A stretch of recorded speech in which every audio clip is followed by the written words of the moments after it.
that are pivotal to the world's future because their choices have cascading regional and global consequences. The failures of the G20 will hurt the world, and their successes will lift us all.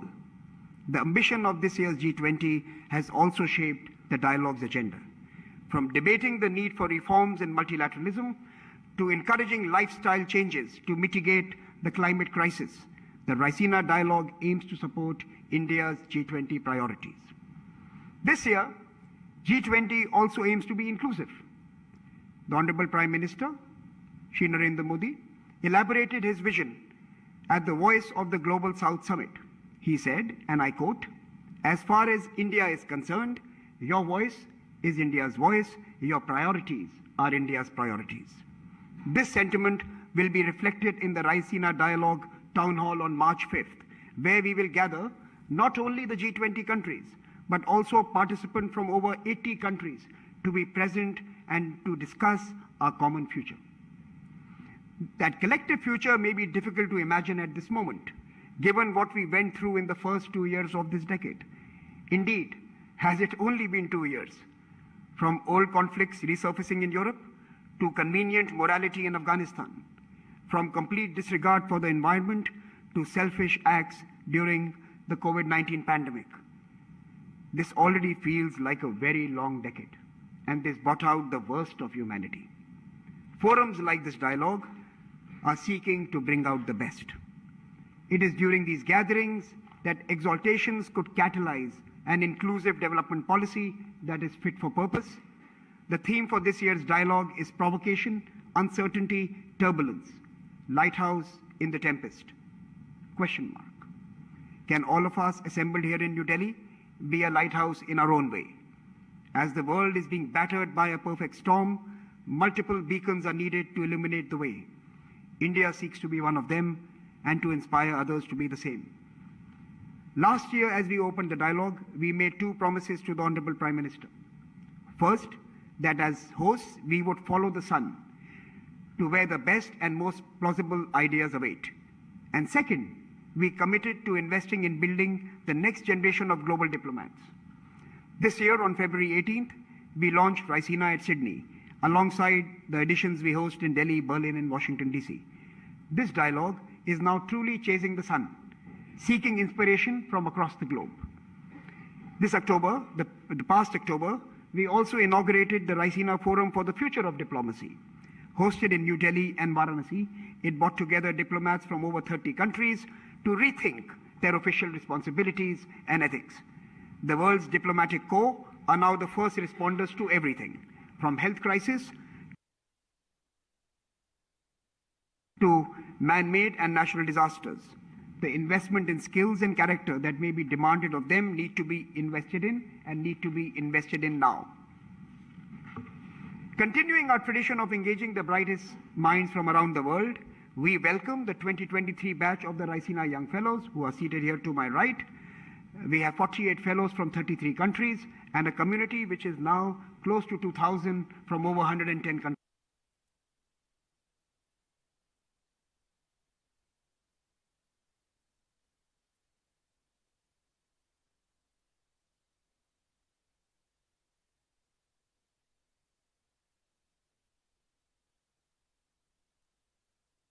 Perhaps that is the only way.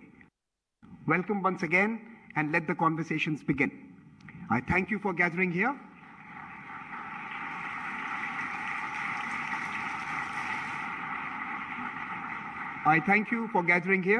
And I want to now invite the Chairman of the Observer Research Foundation, Mr. Sanjay Joshi, to introduce the dialogue and our keynote address and inaugural speaker. Mr. Sanjay Joshi, the mic is yours.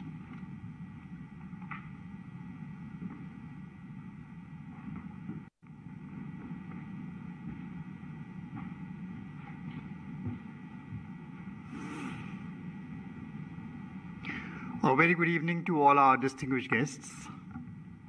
Honorable Prime Minister of India, Shri Narendra Modi ji, our guest of honor, Excellency Giorgia Meloni, Prime Minister of Italy, Honorable External Affairs Minister, our partners, the Ministry of External Affairs, Ministers, Admirals, Generals, this distinguished gathering assembled in this room for the 8th Raisina Dialogue. 2 decades ago, the phrase Vision 2020 used to evoke hope and optimism over the future of a 21st century world, riding on the back of global value chains, free markets, into a world of universal prosperity. Well, 2020 came, and instead of a well-lit road going to the future, we seem to have hit a series of blind spots one after the other. And today, the engine of globalization, which is supposed to be the engine of growth, lies broken, rudderless. And as we assemble for the 8th edition of Raisina Dialogue, we are challenged responding to a world where multilateralism lies fatally wounded. Wounded in wars that spill into multiple domains that no Geneva Convention controls. Trade, global finance, energy, food, everything is a weapon. A hyper-connected world, hyperventilating on Twitter 24/7, where the pandemic of hate and anger spreads with greater virulence than COVID-19 ever did. Now, what rules of engagement do we now create for countries and people that seem to have no desire to talk to each other? Well, some argue that the answer lies in building gated communities of nations that grant membership based on the reliability of the cardholders. Minilateralism, we called it. Well, others think that the answer lies in running the world's financial affairs out of a global capital located perhaps in the Swiss resort town of Davos. Both are fatally flawed. The problems that confront us cannot be confined within these walled gates. There's a real world out there which will keep invading, shattering the carefully constructed narratives, the norms, the sanctions that prop up these virtual domains. And caught in between all this are nations, middle powers, beleaguered emerging economies that, given a choice, have no interest in engaging in geopolitical competition, much less playing ball with revisionist powers keen to overturn the existing global order. These nations bank upon global multilateral institutions to manage potential conflicts and smooth the impact of trade wars and great power rivalries. And yet, as the business of governance has got more complex, more complicated, more than ever, we need new rules for the road now. We need new rules of the road now because we no longer travel just as a community of nations. We have been joined by many new actors who can traverse these highways with far greater speed than the nations ever do. And these are tectonic events which are taking place, and the greater their magnitude, the weaker is becoming our capacity to respond to it.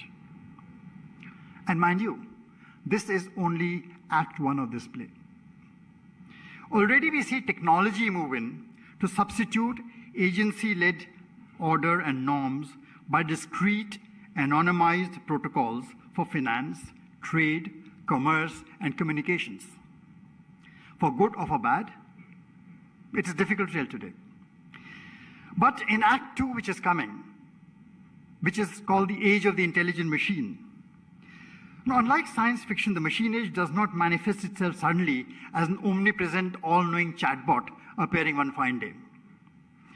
Instead, it is slipping in each day, camouflaged in a forest of cookies, protocols, self-learning algorithms, Kafkaesque structures, which fashioned by tech entrepreneurs, advertisers, agents, ordering and controlling the lives of the governing and the governed both. The question is how democratic or how intrusive these are going to be, and that is a question which is going to keep on haunting us. And we can be sure that in the days ahead, the negotiations and the confrontations to settle these structures are going to be very intense. So the Raisina Dialogue 2023, today we are holding it as India takes charge of the G20, and a year that promises to be more than the ordinary. This forum comes at a time when many of us in Delhi believe that we have the ability to incubate conversations where many of these posers must be responded to. Our hope is that the Raisina dialogue becomes one of the most influential of these platforms during India's presidency, a forum where each one of us in these troubled, tempestuous times contributes to the quest for answers and becomes part of the lighthouse that guides the ship back safely to shore. Thank you. And with that, I would like to invite Her Excellency Giorgia Meloni to deliver a keynote address. Over to you, ma'am.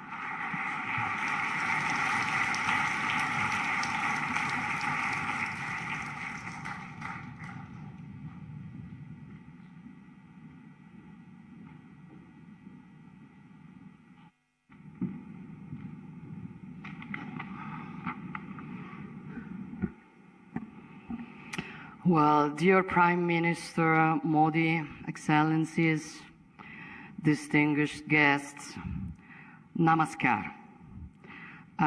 It is an honor for me to inaugurate this year's Raisina dialogue and to do so in front of such an extraordinary audience, an audience that includes representatives from across the G20, with whom Italy shares a special responsibility to find solutions to our common global challenges. With this in mind, well, I would like to take this opportunity to share my appreciation for Prime Minister Modi's hard work on handling a complex presidency and to reiterate Italy's full support to its success.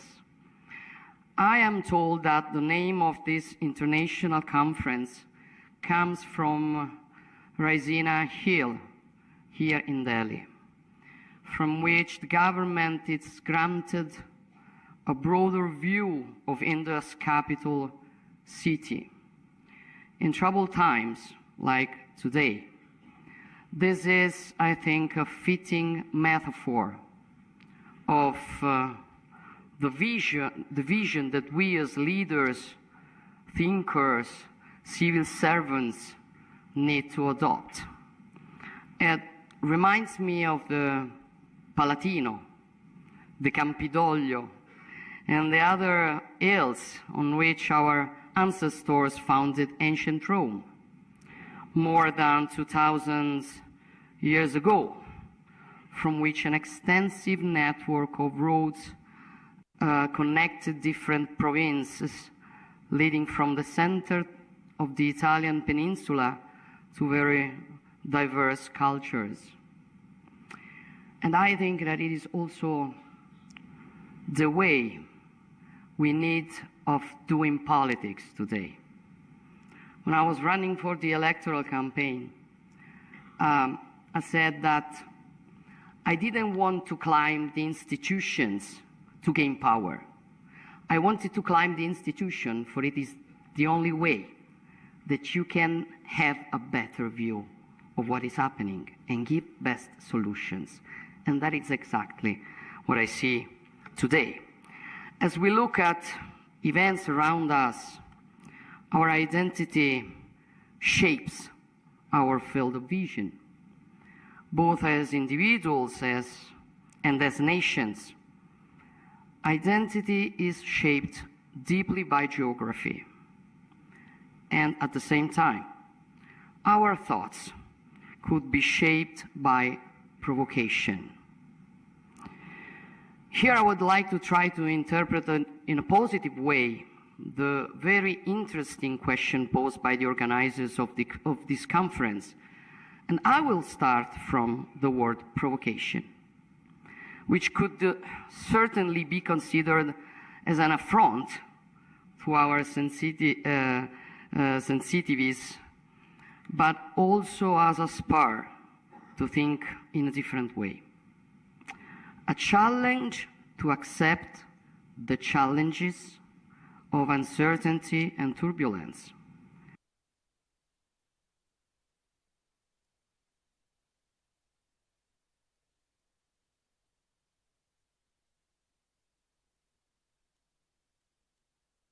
of our historic times. This is definitely the era of uncertainty, and at the same time, a period of unprecedented turbulence. We are in a tempest, and we need to stand tall in considering our common challenges. We need to stand on the hill to take a deep breath and see our lands and seas and their problems in a more enlightened way. We need a lighthouse in the storm. And that is why opportunities like events, which risk to be governed only with superficial thoughts and hasty actions.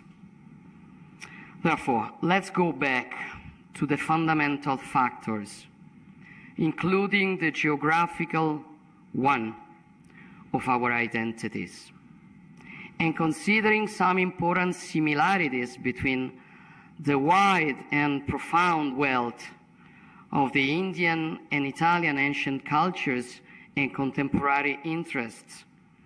I wonder if one can speak of the concept of peninsularity, which could have a place next to those of insularity and continentality. Italy is deeply European. Our roots and history, they are European. And together with the nation across the continent, we've built Europe's identity through the centuries.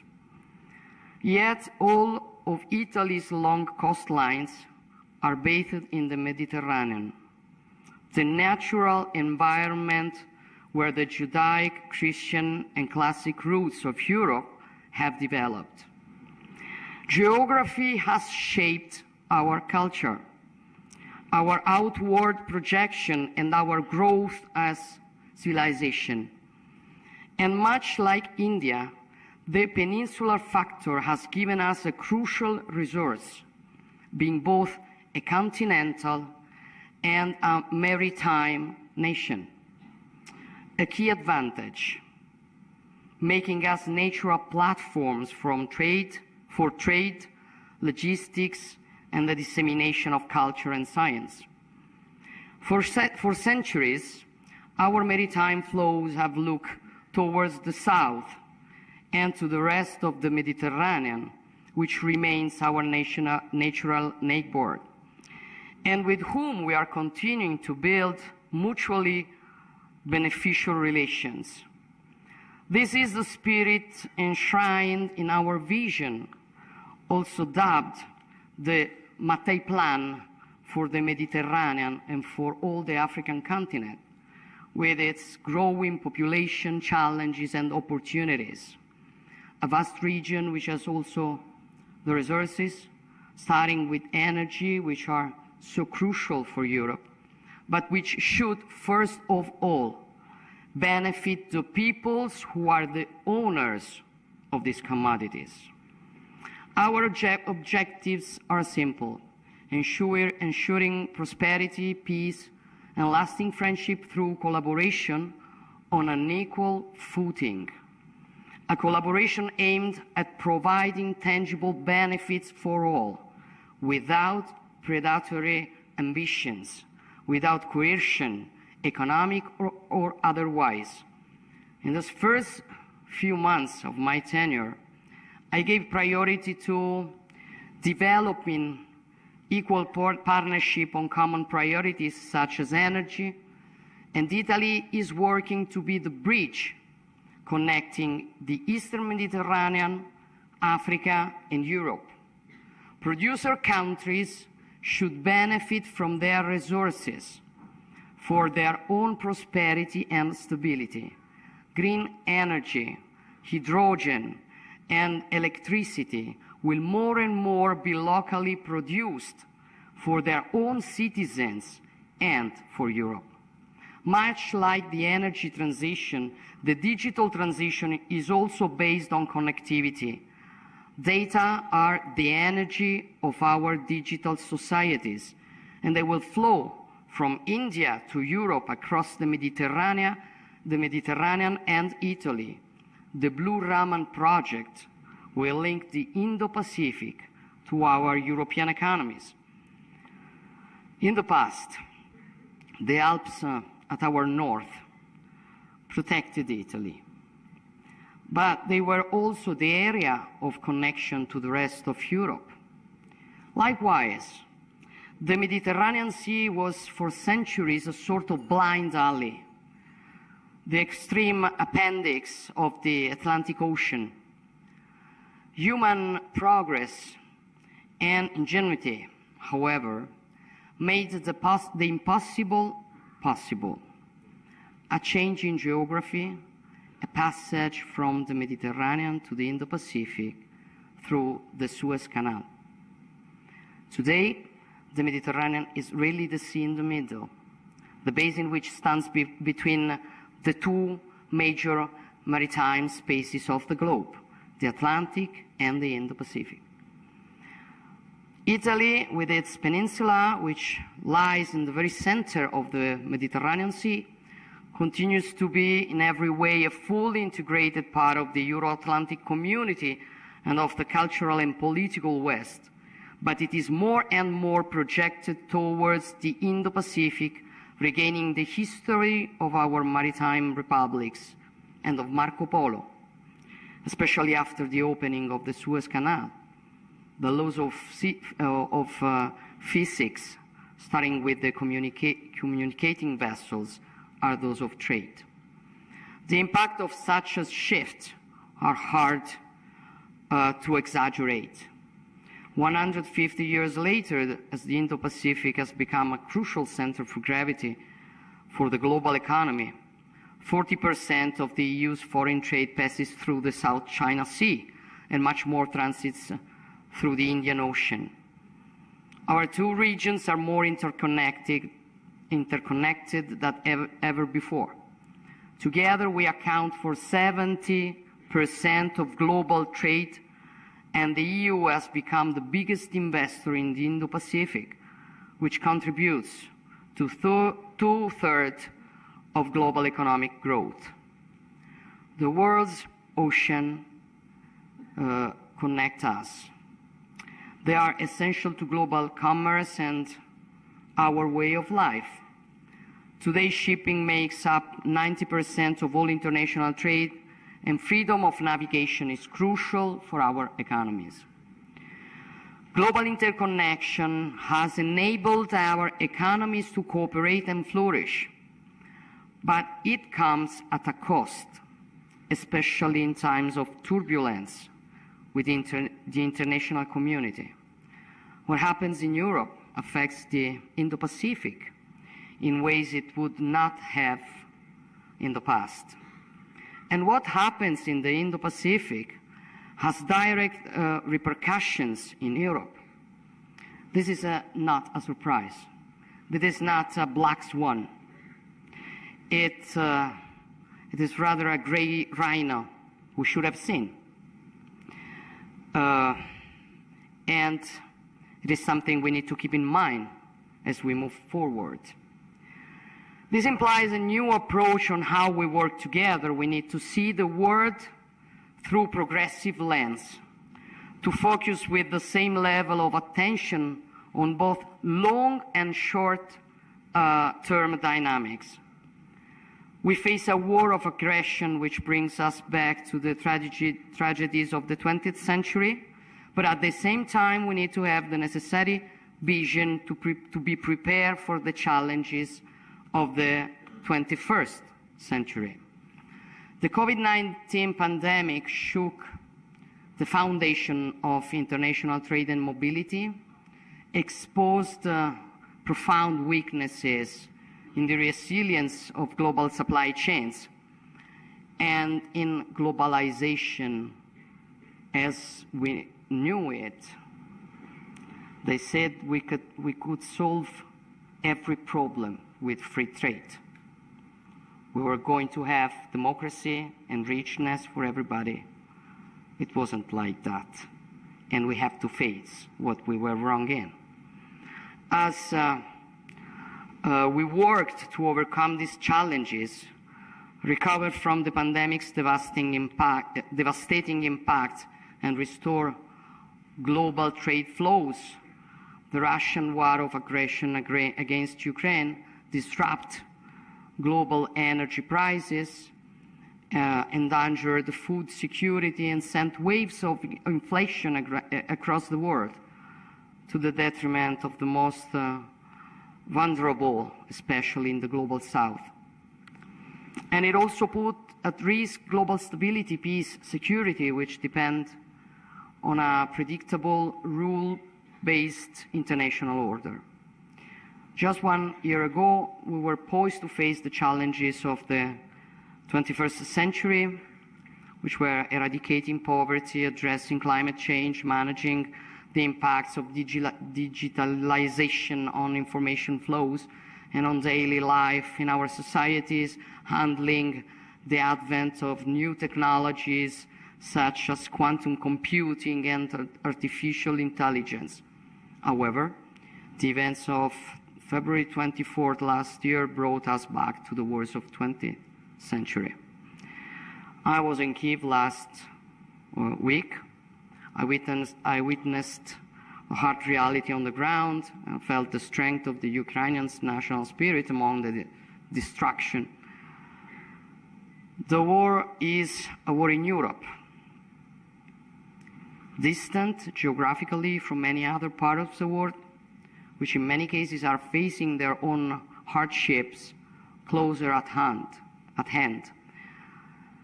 This should not, however, overshadow the relevance of what is at stake. The Russian attack is not simply an act of war or a localized conflict. It is an act against the territorial integrity of a sovereign nation in violation of the fundamental principle of the global order that enables the international community to thrive. And we cannot allow the very foundations of international law to be threatened, without which only military force would be taken into account, and every state in the world would risk being invaded by its neighbor. These are not only the interests of the European countries.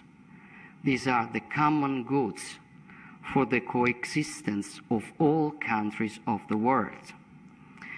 We cannot sit idly in the face of this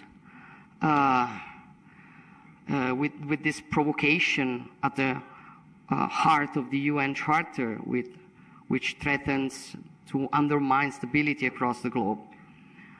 And we cannot allow the law of the strongest to overcome the strength of law. I know that there are many who feel that Europe has in the past failed to acknowledge that the world's problems are also its own. And perhaps until the past few years, our geopolitical stance has been less vocal than it could have been. This is no longer the case. And initiatives such as the EU strategy for the Indo-Pacific demonstrate that our views have indeed broadened. Regional affairs rapidly turn into global affairs in today's interconnected world. And unfortunately, Europe's problem today has become the world's problem. Italy and India share a profound conviction that only the rule of law can allow humanity to prosper and develop in balance and harmony.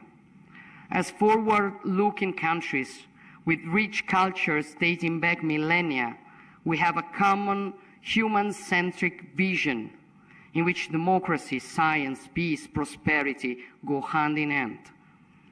The relationship between artificial intelligence and ethics is crucial. All developments must be human-centered. Our strength lies in our human capital, in our abilities to create and to push the boundaries of science, knowledge, and technology while keeping the state at the service of our citizens. We are building new bridge between academic and research centers of Italy and India. Despite the long history of our respective people, we are both young as states. We have had to overcome intense similar struggles to establish ourselves as independent states. It is no coincidence that the Italian Risorgimento was among the sources of inspiration for many Indians fighting for their independence, and that the work of Giuseppe Mazzini, a key figure for Italy's unification, was translated, read, and studied by many Indian patriots. Gandhi himself, whose Young India drew from Mazzini's Giovane Italia, recognized his influence, saying, "There are few examples in the world of a man who alone accomplished this country's resurrection by the power of his thoughts and extreme dedication throughout the course of his life." Our civilizations have met, touched, and influenced each other along the centuries. There are many examples, but one struck a particular chord with me: the discovery of an Indian ivory statue in the 2,000 years old ruins of Pompeii, a powerful testimony of the depth of our historical relations. Our cultures are hymns to life and love, and we will continue to fight with determination against those who worship hate and violence. Terrorism is a cancer that also needs to be faced through a wide international cooperation, and it must be addressed with leadership and resolve. As I sit in my office in Palazzo Chigi in Rome, which is known as the Prua d'Italia, the bow of Italy, I'm often reminded of my nation's maritime nature. As we navigate the waters of the world, we must navigate the new horizons of the 21st century. We need to see better as we move through uncertainty, to strengthen the resilience of our global relationships through greater cooperation and diversification. It is true that, as the title of this year's Raisina dialogue reminds us, we are weathering a storm, which is a terrible storm, that is making it difficult for our ships to sail through crosswinds and violent waves crashing on the surf. And fear has crept into their crews, and even the most seasoned sailors are hard-pressed to make the right decisions. Those who are at the stern, carrying the responsibility of their crews and of their ships, they can make the difference. And this is precisely the choice we as leaders have ahead of us, either swaying into turbulent waters or guiding our ships towards the safety of a friendly harbor. Our compass is our common endeavor to protect the shared human values that form the basis of our coexistence. India is a key player in this broad landscape. Bathing in the Indo-Pacific, much as Italy is at the heart of the Mediterranean, and our two countries have important contributions to make together. This is why Prime Minister Modi and I have just announced the scaling up of our bilateral relations to a strategic partnership. Building on bilateral tools and broader programs such as the EU Global Gateway, Europe and the Indo-Pacific, but also Latin America and the African continent, are enhancing their collaboration on all fronts, from connectivity to infrastructure and fair and sustainable trade, while keeping in mind the strategic priority for all of us, which is the energy transition. And this will be a key element in the global fight against climate change, to which we all need to contribute with different tasks and responsibilities. We have to do it bearing in mind our responsibilities towards the future generation, but also to our citizens today, and we need to do it in a balanced way. Each country has to do its part. Failing to do so, it would have a profound impact on humanity worldwide, directly through food shortage, drought, extreme weather events and other disasters, but also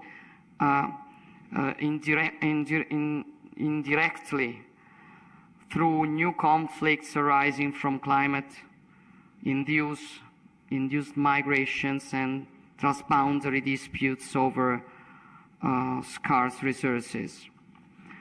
The need to accelerate the energy transition has been compounded by the energy crisis, which has highlighted the vulnerability of economies across the world. It has, however, also shown that global coordination on climate change is not a zero-sum game, but a true shared interest. The same is true for technological development and dissemination, where Indian countries throughout the Indo-Pacific have a central role to play, given their highly skilled workforce, their resources, and their strategic position along the global value chains. Our ability to work together on renewable energy, green hydrogen, circularity, and the twin transition will determine our success. And it requires a functioning international order. And this is something that we, humans of the 21st century, cannot do without, and that we need to nurture and reaffirm at every turn. The governance of multilateral organization must be updated, but the cornerstones of multilateralism cannot be put in question, as they are also the cornerstones of peace and freedom. Let us not feed the false metaphor of a world divided, the West against the rest.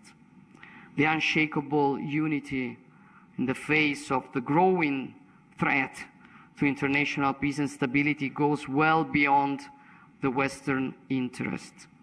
It is a common interest. And this is, I believe, a key message that could emerge from the Indian G20 presidency, as well as from the Raisina dialogue. A message of hope, a message of unity.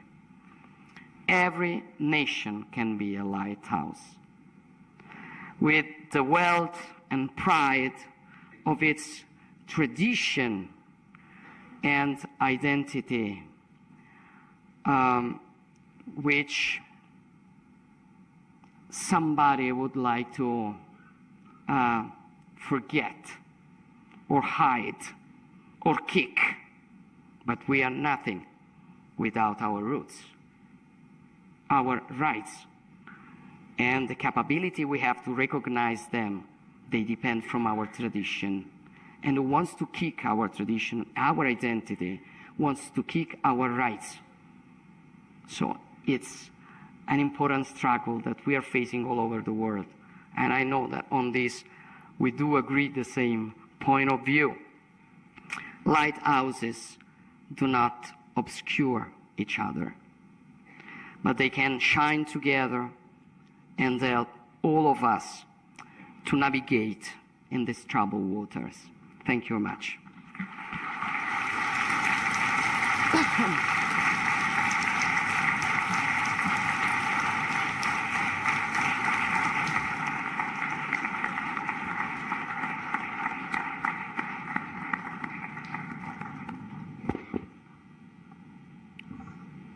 Thank you for that inspirational speech. May I now request the Indian External Affairs Minister, Dr. S. Jaishankar, to propose a vote of thanks.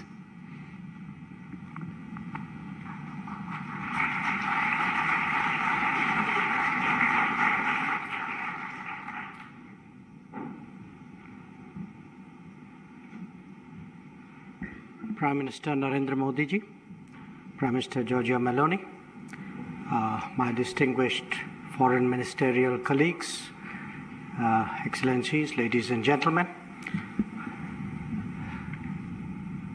I think you have heard both from the keynote speaker and the two speakers before her about the state of the world. And that state of the world is captured obviously by the theme of this conference. But it's up to each one of us to see whether we put the focus on the tempest or the lighthouse. I think a lot of us, certainly in India, we can see the lighthouse shine quite brightly. We believe that for all the challenges in the world, there is the leadership, there is a vision, there are solutions, and much of that today forms the agenda of the G20. So it's my honor today to propose a vote of thanks. I particularly thank Prime Minister Meloni for joining us this evening. I thank the Prime Minister, Narendra Modi ji, for keeping his word year after year of being here. And to all of you, I wish you a very, very productive conference over the next few days. Thank you very much.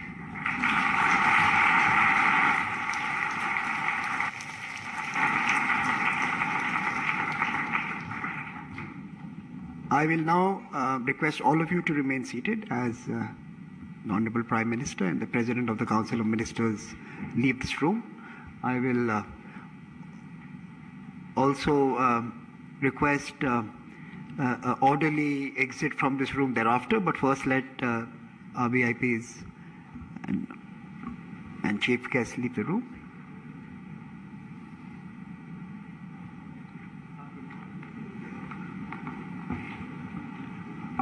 Thank you so much. If I could request everyone to please remain seated. Please remain seated while the Prime Minister goes into the Wazir room. Could I request the room? सीधा प्रसारण आप देख रहे थे Raisina dialogue की, जहां पर के प्रधानमंत्री नरेंद्र मोदी ने रायसीना संवाद 2023 का उद्घाटन किया और इटली की प्रधानमंत्री जियोर्जियो मेलोनी, जो कि मुख्य अतिथि हैं, इस